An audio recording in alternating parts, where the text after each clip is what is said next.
বলিত। নাজির সেরেস্তাদার হইতে আসিয়াছিলাম, কিন্তু মার্সিনি গারিবাল্ডি হইবার আয়োজন করিতে লাগিলাম। এমন সময়ে আমার পিতা এবং সুরবালার পিতা একমত হইয়া সুরবালার সহিত আমার বিবাহের জন্য উদ্যোগী হইলেন।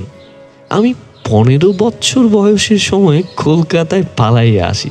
তখন সুরবালার বয়স 8, এখন আমি 18। পিতার মতে আমার বিবাহের বয়স ক্রমে উত্তীর্ণ হইয়া যাইতেছে, কিন্তু এইদিকে আমি মনে মনে প্রতিজ্ঞা করিয়াছি, আজীবন বিবাহ না করিয়া স্বদেশের জন্য মরিব। বাপকে বলিলাম, বিদ্যাভ্যাস পূর্ণ সমাধান না করিয়া বিবাহ করিব না।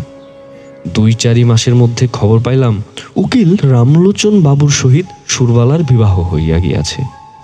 পতিত ভারতের চাঁদা আদায় কার্যে ব্যস্ত ছিলাম। এই সংবাদ অত্যন্ত তুচ্ছ বোধ হইল। এন্ট্রেন্স পাশ করিয়াছি, ফার্স্ট আর্টস দিব। এমন সময় পিতার মৃত্যু হইল। সংসারে কেবল আমি একা নই, মাতা এবং 2টি ভাগিনী আছে। সুতরাং কলেজ ছাড়িয়া কাজের সন্ধানে ফিরিতে হইল। বহু